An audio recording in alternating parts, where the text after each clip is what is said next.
तुम इतने बड़े बड़े बैग लेकर आखिर जा कहाँ रही हो? मम्मी, बताया तो है अपनी दोस्त की शादी में शिरकत के लिए इस्लामाबाद जा रही हूँ। अब बार बार तो ना पूछें। मगर हनी बेटा, इस तरह अचानक। मम्मी, रात उसने मुझे कॉल करके बताया है। अब आप मुझे जाने दे। बाहर टैक्सी आ गई है। मेरी फ्लाइट मिस हो जाएगी। और हाँ, मैं कोई महीना रहे बगैर वापस नहीं आऊंगी। डैडी को बता दीजिएगा। फौरी तौर पर बाहर निकल आई, जहां टैक्सी के बजाय हारिस गाड़ी में इंतजार कर रहा था। निकलने में इतनी देर लगाती हो? अपनी सास का जाकर शुक्रिया बोले, उन्हीं के सवाल खत्म नहीं हो रहे थे। और ये इतना सारा सामान लेकर क्या सफारी पार्क की सैर को जा रही हो? आप आप सफारी की बात कर रहे हैं? मुझे यूं लगता है जैसे दूसरी दुनिया में जा रही हूँ। मुझे जो जो बातें आपकी बेगम ने आपकी फैमिली के बारे में बताई हैं, उन्हें सुनकर तो मेरा सोच सोच कर दिल डूब रहा है।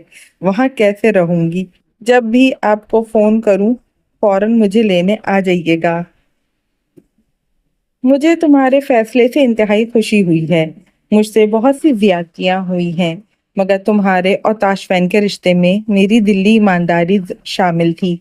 मैं इस हवाले से अपने भाई को कोई दुख नहीं देना चाहता, मगर जो अल्लाह को मंजूर। मेरी दुआएं तुम्हारे साथ हैं। 45 मिनट की मुसाफत के बाद हारिस ने एक बड़े से बाजार में गाड़ी रोककर सामने मौजूद करियाने की दुकान पर खड़े 13-13 साल के लड़कों को इशारे से अपने तरफ बुलाया। खुद भी गाड़ी से बाहर निकल आया। बोनट खोलकर लड़कों को बैग अपने घर तक ले जाने का हुक्म दिया। सारा मोहल्ला इसरार हारिस इसरार से मरूब था। लड़कों ने फटाफट इतने बड़े बड़े 3 बैग अपने कंधों पर लादे और एक तंग गली में घुस गए। हारिस ने उसकी जानिब पर दरवाजा खोला। शाम के 4 बजे का वक्त था। लाइट गई हुई थी। सारी फिजा में हफ्स और गर्मी उरूज पर थी। कुछ इर्द गिर्द आते जाते लोगों की पोस्टमार्टम करती निगाहें जुगन गाड़ी से निकली और तेज कदम उठाकर जाते हारिस के पीछे चल दी। उसने ऊंची एड़ी वाला जूता पहना हुआ था। ऊंची नीची गली में 2 दफा उसका पांव मुड़ते मुड़ते बचा। 2 पटके ब्राउन लोहे के दरवाजे के सामने हारिस के कदम रुके। लो भाई, तुम्हारी मंजिल आ गई है। तुम अंदर जाओ और मैं वापस चलता हूँ। अलमास की दोस्त के बेटे की सालगिरह है। लेट हो गया तो शामत आ जानी है। तुम बिला झिझक अंदर जाओ। फी अमान अल्लाह। उसके सर पर हल्का सा हाथ का दबाव डालकर उनके कदम वापसी को मुड़ गए। बैग लेकर जाने वाले लड़के दौड़ते हुए घर से निकले, उसी तरह भागते गली से भी निकल गए। वो वहीं खड़ी थी। ना अंदर से कोई इस्तकबाल को बरामद हुआ, ना गली में कोई जीरू आसपास बचा। वो अल्लाह का नाम लेकर खुले हुए दरवाजे से अंदर दाखिल हुई। अंदर से आवाजें आ रही थी। शिमी, मुझे ये एडिडॉस का बोर्ड ड्राइंग की कॉपी में बना दो प्लीज, वरना कल मेरी टीचर मेरे नंबर काट लेगी। ओ यार, जब कह चुका हूं कि बना दूंगा तो बनाकर ही सोऊंगा। मगर मुझे कॉपी वापस अपने बैग में रखनी है। पिछली दफा भी तुमने रात को बनाने का कहकर कॉपी अपने कमरे में अपनी चीजों में गुम कर दी थी।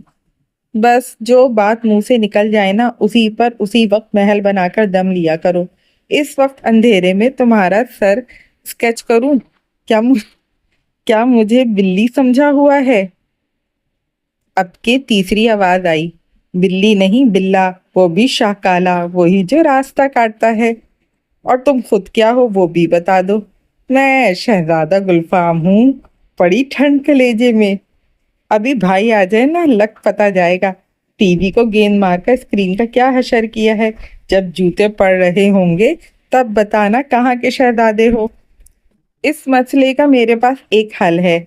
मैं हॉल का बल्ब फ्यूज कर देता हूँ। ना बत्ती जलेगी, ना भाई स्क्रीन देखेंगे। वो पंजों पर वजन डालकर धीरे धीरे चलती राहदारी से निकलकर अंदर आई थी। गैस का लैंप जल रहा था और ये आवाजें छत के लेंटर से लगी गिरिल से आ रही थी। बोलने वाले भी ऊपर ही मौजूद थे। कौन? अपने पीछे आवाज सुनकर उसकी चीख जब निकली, बिजली भी उसी वक्त आ गई।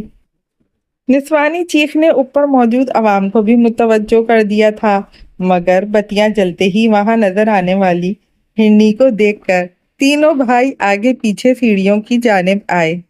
इसरार अहमद अंदर कमरे में मगरिब की नमाज पढ़कर निकले थे। अपनी छोटी बहू को इस तरह अपने सामने देखकर खुशगवार हैरत का शिकार हुए।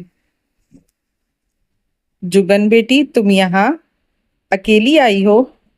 जी, वो हारिस भाई के साथ आई हूँ। इसरार ने नजर मोड़कर बैरूनी दरवाजे की जानिब देखा। उनके अमल को देखकर उसने वजाहत की, वो मुझे छोड़कर वापस चले गए हैं, उन्हें कहीं जाना था। हाँ, उसे हमेशा ही कहीं जाने की जल्दी होती है। खैर, तुम खड़ी क्यों हो? शिमी, पारस, नीचे आओ, देखो कौन आया है। अब्बास भाभी आई हैं, उन्होंने क्लियर और ऊंची आवाज में पुकारा था। जुगन को यकीन था सीढ़ियों के ऊपर वो खड़े थे, मगर सामने ना आए। उसको शदीद किस्म की खजालत का एहसास हुआ। उसके गाल शर्मिंदगी से सुर्ख होते देखकर अब इसरार अहमद बोले तो आवाज में हुक्म था, घर पे मेहमान आए तो खुशी से इस्तकबाल किया जाता है, ना ना कि छुप कर खड़ा हुआ जाए। उनके कहने की देर थी। सीढ़ियों से धड़म धड़म की आवाजों के साथ आगे पीछे तीन लोग नीचे आए। तीनों ने मुश्तरका सलाम किया। सबसे लंबे वाले का तारुफ इसरार अहमद ने फारस के नाम से करवाया। वो हूबहू ताशफैन की कॉपी था, मगर उसके मुकाबले में इंतहाई पतला। हसीब ताशफैन से छोटा, शक्ल में इसरार अहमद और हारिस भाई से मुशाबिहत रखता था। अलबत्ता अब्बास सबसे अलग था। अब्बास ने ही खुशदिली से आगे आकर जुगन से हाथ मिलाया।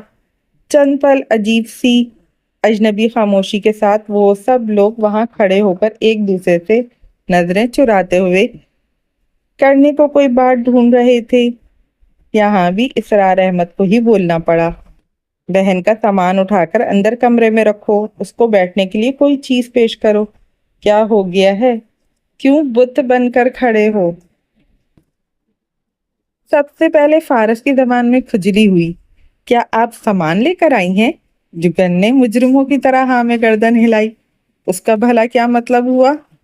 हसीब के सवाल पर जवाब अब्बास की जानिब से आया। बेवकूफों, इसका मतलब है जुगन आप ही हमारे घर रहने के लिए आई हैं। फारस ने अपनी पैंट की जेबों में हाथ डालते हुए बेसब्री से पूछा था। क्या ये सच कह रहा है? अब की दफा जुगन की आंखों में पानी आ गया। इतनी गर्मी, ऊपर से इतना सख्त इंटरव्यू।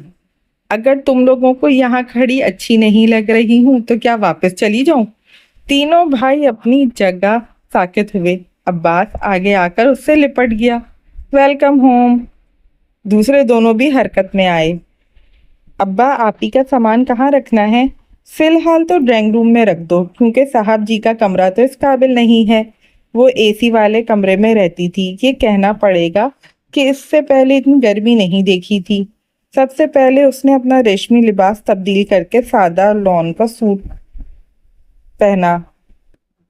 फिर हल्की फुल्की गपशप के दौरान सबने मिलकर खाना खाया।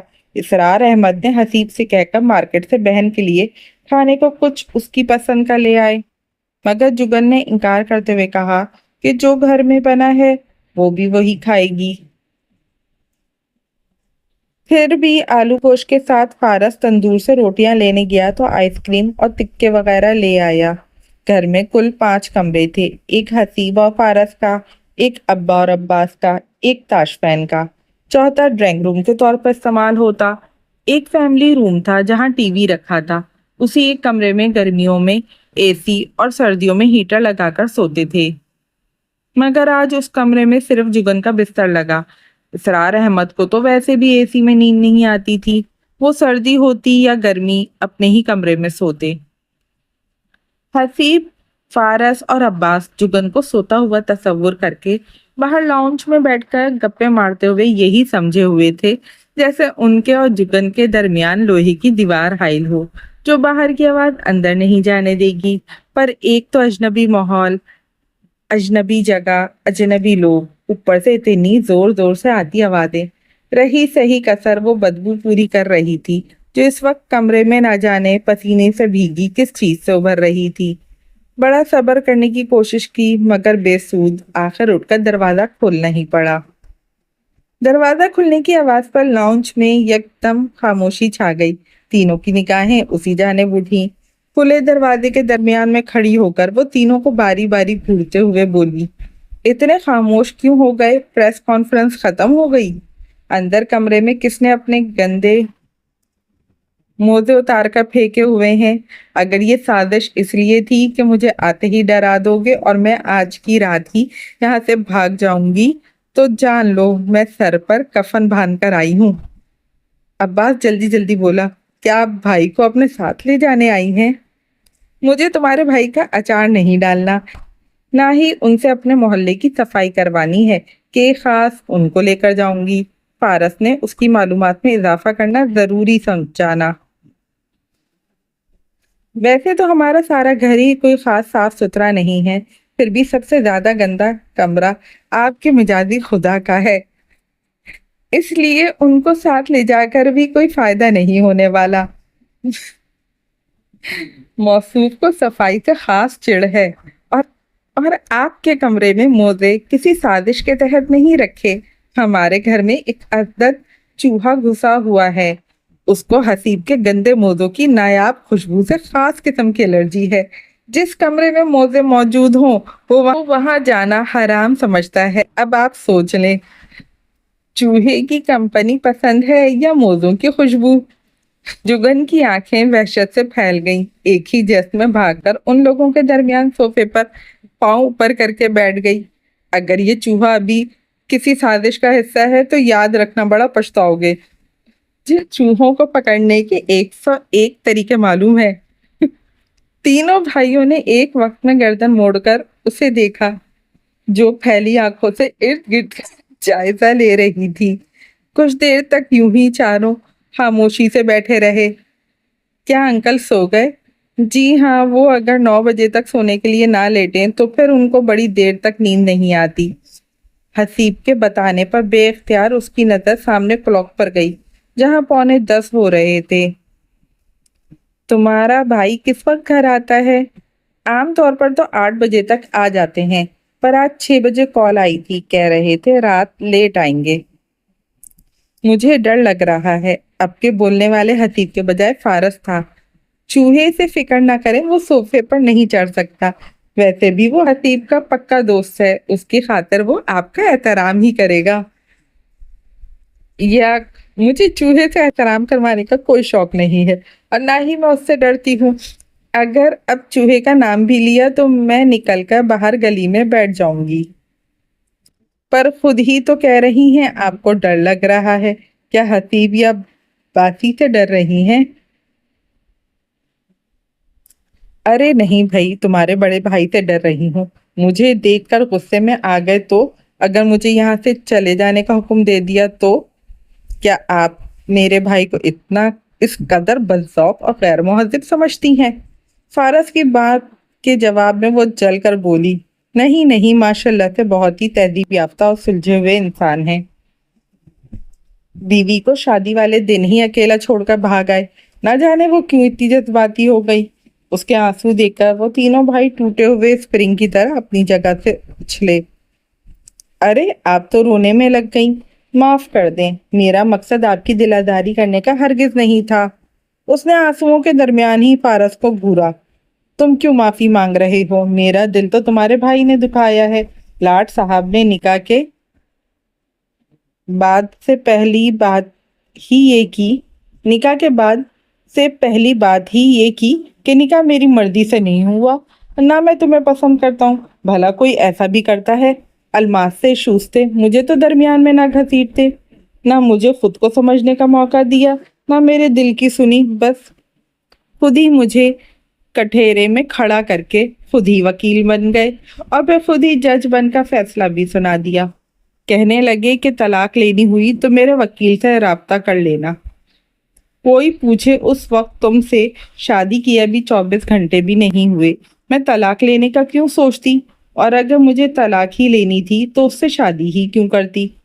सारे खानदान व दोस्तों के सामने तमाशा बना दिया। और तो और उनकी भाभी साहिबा ने भी मुझे ही इल्जाम दिया है, जुगन तुमसे अपना शौहर तक काबू ना हुआ। जैसे जुगन ने तो शौहर को काबू करने के लिए कोर्स कर रखा था। आंसू बहाते हुए वो मुसलसल बोल रही थी। एक भाई भागकर टिश्यू ले आया, दूसरे ने पानी का गिलास उसके हाथ में थमाया, तीसरा उसको टेडी बियर की तरह साथ चिमट कर ढारस बंधा रहा था, जिस पर फारस ने उसको पीछे धकेले हुए झड़का। ओए गंदे, पीछे होकर बैठ, अब क्या उनके जुएं डालनी है?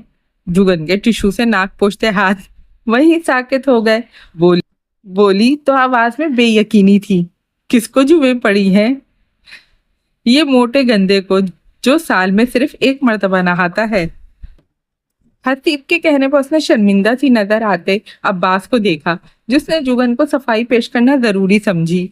आपी, ये झूठ बोल रहा है, मैं हर जुम्मे को नहाता हूँ, पर वो मेरी क्लास में मेरे साथ एक लड़की बैठती है, उसकी जुएं मेरे पीछे पड़ी हुई हैं। मैंने टीचर से कहा था मेरी चेयर बदल दे, पर वो कहती है अगले माह बदलूंगी। वो मासूम सी शक्ल के साथ आंखें मटका मटका कर बोल रहा था। जुगन को याद आया कुछ लम्हे पहले वो कैसे उसके साथ लगकर बैठा था। अभी फारस ने उसे खींचकर सोफे के दूसरे कोने पे डाल दिया था।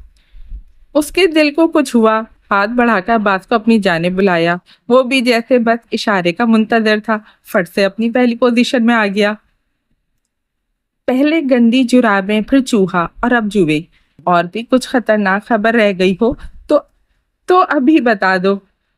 शायद शायद दिन चढ़ने के बाद तुम लोगों को याद ना रहे। वो नजर लगाकर अब्बास के बालों को हाथ से दाएं बाएं करते हुए लाशूरी तौर पर जुए ढूंढने लगी, जबकि फारस ने हसीब को कुछ बोलने का इशारा दिया, जिस पर हसीब के लब हिले। आपी, भाई से डरने की जरूरत नहीं है, हम आपके साथ हैं। उसकी बात फारस ने बेचैनी से दरमियान में उचक ली।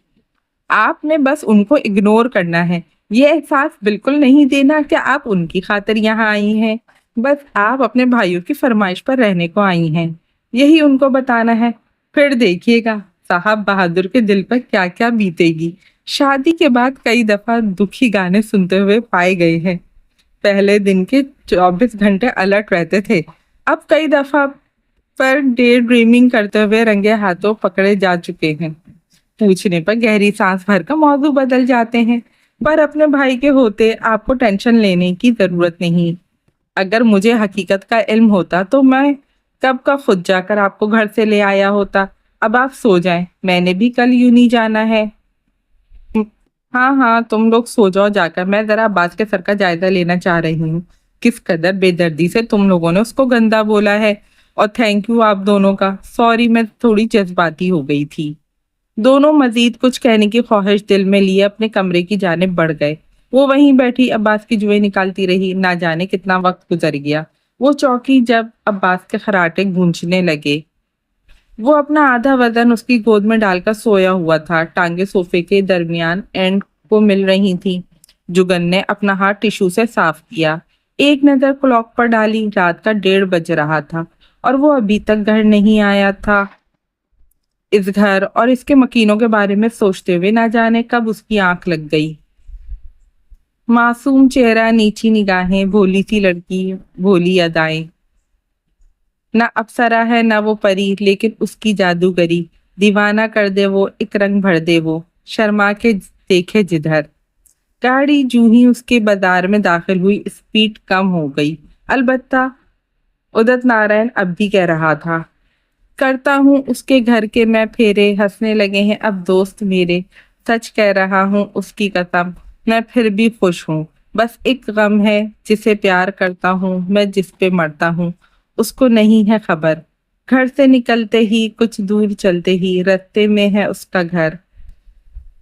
गाड़ी की स्पीड अब ना होने के बराबर थी। स्पीड जंप्स पर आगा मजीद कम हो गई। लड़की है जैसे कोई पहेली, कल जो मिली मुझको उसकी सहेली। मैंने कहा उसको जाके ये कहना, अच्छा नहीं है यूं दूर रहना। कल शाम निकले वो घर से टहलने को, मिलना जो चाहे अगर। घर से निकलते ही कुछ दूर चलते ही रास्ते में है उसका घर। कल सुबह देखा तो बाल बनाती वो खिड़की में नजर आई। गाड़ी का इंजन बंद होते ही खामोशी छा गई। इंगेशन से चाबी निकालकर उसने दरवाजा खोलकर सीधा पैर बाहर निकाला, हाथ बढ़ाकर डैशबोर्ड में रखा अपना पिस्टल और बैज निकाले। साथ वाली سیٹ پر پڑا موبائل قمیض کی اوپری جیب میں ٹھوسا، گاڑی سے نکل کر کھڑا ہوا، ایک نظر دونوں طرف سنسان پڑی گلی پر ڈالی۔ نہ کوئی بندہ نظر آیا، نہ بندے کی ذات۔ اپنی جمائی روکتے ہوئے اس نے گاڑی لاک کی اور قدم آگے بڑھا دیے۔ ذہن میں آج کے واقعے کی ہائی لائٹس چل رہی تھی۔ اس کا سارا دن وہ انتہائی مصروف رہا تھا، اس لیے لنچ میں جگن سے ہونے والی مت بھیڑ کے بارے میں وہ زیادہ سوچ نہ پایا تھا، مگر اب تو ابھی سے لے کر کل صبح تک بالکل اپنا وقت تھا، کیونکہ آج ویسے بھی چھٹی تھی۔ جیسے ہی وہ پھپھی سکرا کے دروازے کے قریب آیا، فٹ ان کی کھڑکی کا پٹ کھلا تھا۔ وہ مسکرا دیا۔ السلام علیکم۔ آپ کو کیا خوشبو آ جاتی ہے؟ ضروری تو نہیں ہر دفعہ میں ہی ہوں۔ وعلیکم السلام، آج تو بڑی دیر سے آئے ہو، تمہارے پیروں کی آواز سے پتہ چل جاتا ہے۔ جس وقت گلی میں پیر رکھتے ہو اس وقت میں جان جاتی ہوں میرا بچہ آ گیا ہے۔ آپ کا پیار ہے پھپھی، اور سب خیریت ہے؟ بس پتر زندگی کے دن پورے کر رہی ہوں۔ آج حارث آیا تھا، پپو نے بتایا بھائی آیا ہے، میں باہر نکلی ہوں، اتنی دیر میں وہ چلا بھی گیا، پتہ نہیں لینے کیا آیا تھا، اللہ جانے باپ کو بھی مل کر گیا یا نہیں۔ جلدی میں ہوگا پھپھی، ویسے بھی وہ بڑا آدمی ہے، آپ آرام کریں، میں گھر چلتا ہوں، صبح ملاقات ہوگی۔ اب اور کون سی صبح ہونی ہے، 4:30 بج رہے ہیں، تمہاری پہلی نوکری ہی بھلی تھی، آنے جانے کا ایک وقت تھا، اب تو 3 ماہ کے اندر 15 دفعہ تو یوں رات کے آخری پہر واپس آئے ہو۔ بس پھپھی، پہلے تو گھر والی بات تھی، اب سرکاری نوکری ہے، آپ دعا کر دیا کریں، باقی اللہ مالک ہے۔ میں تو اپنے بچوں کے لیے دن رات دعائیں کرتی ہوں، بن ماں کے گھر کو چلا رہے ہو، اپنے بوڑھے باپ کا سہارا ہو۔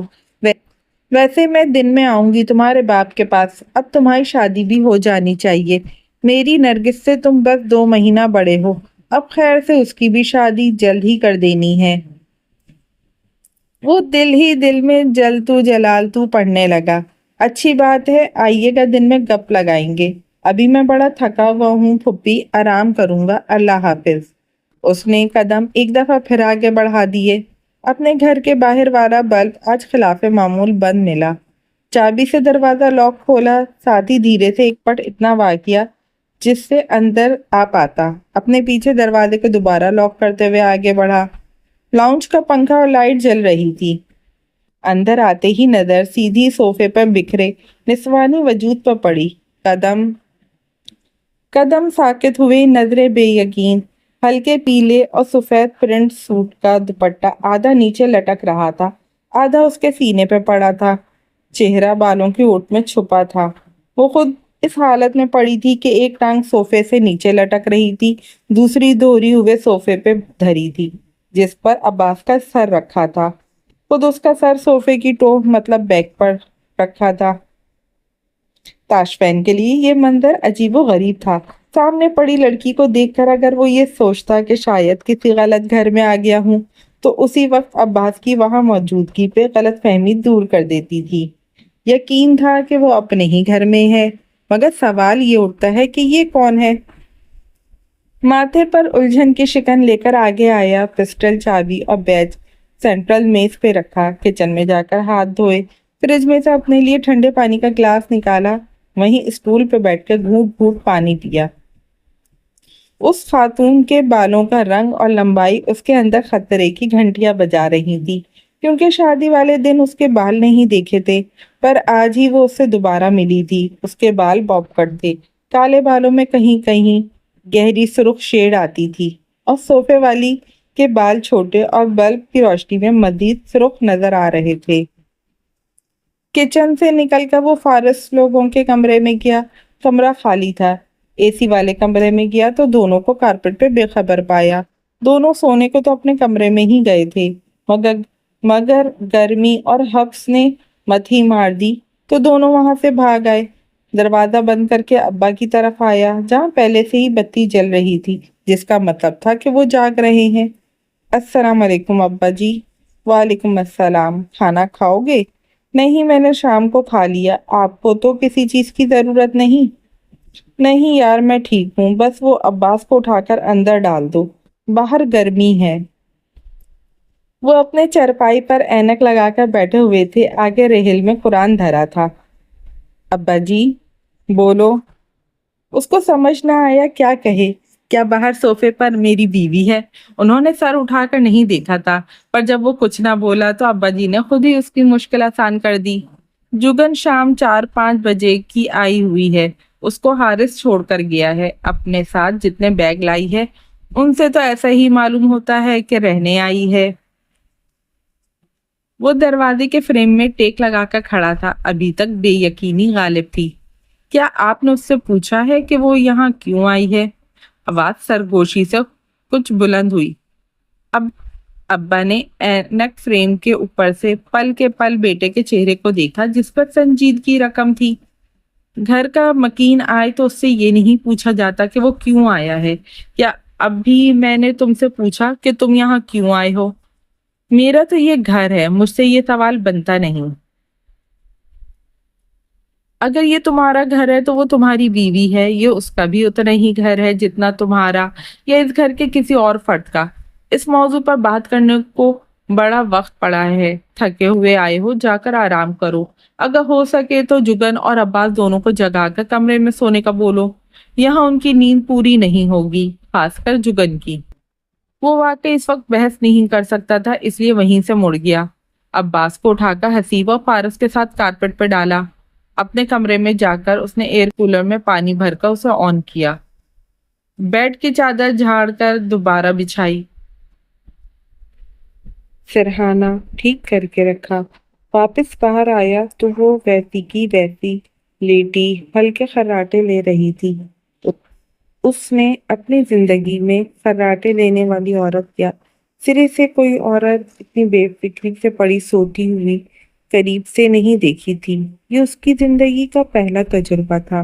اس کے اوپر جھکا، شہادت کی انگلی سے اس کے چہرے پر آئے بال دھیرے سے پیچھے ہٹائے، گلابی ہونٹ نیم باندھے، لمبی پلکوں والی آنکھیں بند تھی۔ تاشفین کو اس کے وجود سے تازہ کیے شیمپو اور دھیمی سی گلابی خوشبو آئی۔ اس کو جگا کر اندر بھیجنے کا ارادہ ترک کرتے ہوئے اس نے بڑے آرام و سہولت سے اس کو گود میں اٹھایا۔ وہ کسی بچے کی طرح اکٹھی ہو کر اس سے چمٹ گئی۔ تاشفین نے آنکھیں گھما کر سوچا، محترمہ میرا کام آسان کر رہی ہیں۔ اندر لا کر بیڈ پر ڈالنے کے بعد مڑ کر ایک بھی نظر اس پر ڈالے بغیر وہاں سے نکل گیا۔ ذہن میں بہت سے سوال کھلبلی مچا رہے تھے، مگر وہ ہر سوال کو نظر انداز کرتا ہوا آرام دہ لباس پہن کر اپنے بھائیوں کے کمرے میں سونے کو لیٹ گیا۔